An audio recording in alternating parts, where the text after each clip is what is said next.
చెప్పే అవకాశం ఇవ్వకుండా నీకు నువ్వు సర్దుకోవడం కోసం ఇచ్చినటువంటిది అర్థం.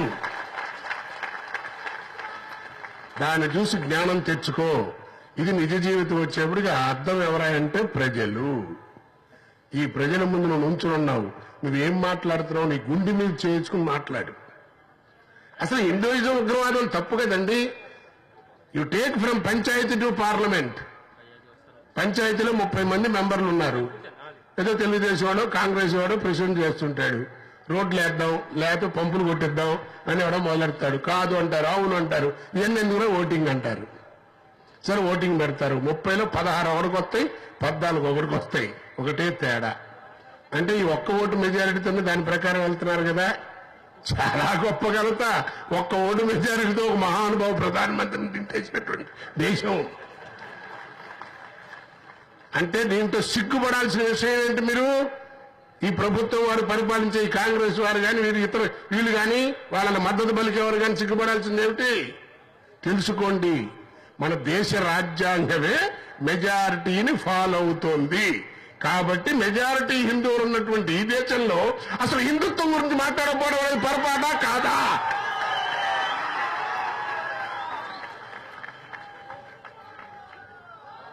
అసలు హిందూయిజం అంటే మన సంస్కృతి అండి. దాన్ని కాపాడుకుని అమ్మని అమ్మ అని పిలుచుకోలేని పరిస్థితికి వచ్చింది. కాబట్టి దాన్ని జాగ్రత్తగా ఉండి మీ ధర్మాన్ని. ట్రాఫిక్ ఎప్పుడు బాగుపడుతుందండి? రోడ్డుకి ఎడం పక్కనే బాగుపడుతుంది నడిస్తేనే. ఇప్పుడు ఎలా తయారు చేస్తున్నారంటే వీళ్ళు ఉగ్రవాదులు మేం కాదండి, ఆర్ఎస్ఎస్ తీవ్రవాదం లేకపోతే హిందూయిజం ఇది కాదు, మీకు మీరే ఎలా తయారు చేస్తున్నారంటే మనిషిని ప్రజల్ని సుంటలుగా తయారు చేస్తున్నారు మీరే. ఎందుకంటే ఈ దేశంలో హిందూయిజం అన్న కానీ ఆర్ఎస్ఎస్ కానీ అంటే సాధన ఉంది. వీళ్ళకి సాధన తక్కువ అండి, వాదన ఎక్కువ.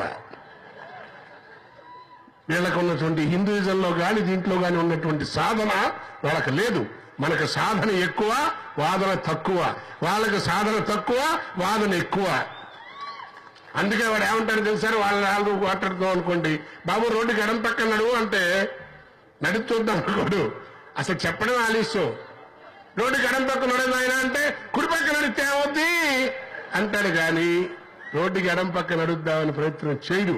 అందుకే ఈ ప్రభుత్వం ఇలా పరిపాలించబట్టే అడ్డదిడ్డంగా ఎదురు ప్రశ్నలు వేసి తను సమర్థించుకోలేక తెలుసుకుందామనేటువంటి జ్ఞానం లేక ఇలా చేస్తుంది. కాబట్టి మరొక్కసారి హెచ్చరిస్తున్నా, ఒక్కడు గుర్తుంచుకోండి, మీ త్రివర్ణ పతాకం మీరు ఎన్ని పాపాలు చేసినా ఇంకా పతాకం ఇంకా హిందూ దేశంలో అలా రెప్పడబలాడుతూ మీకు ఇంకా 4 భోజనాలు పెడుతుందంటే ఈ వెనకాల ఉన్నటువంటి కాషాయం రక్ష అని గుర్తుంచుకోండి.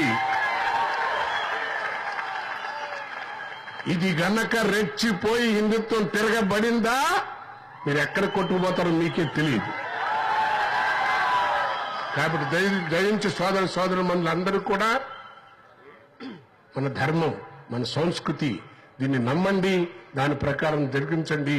జీవితం పెద్దలు రాశారు సినిమాలో కవితలు, కలతలు కనరాని కన్నీరే లేని బ్రతుకుంటే చాలు అదే 10,000. అది హాయిగా మన మంత్రంలోనే ఉందండి. కాలే వర్షతు పర్జన్య పృథివీ సస్యశాలిని అని.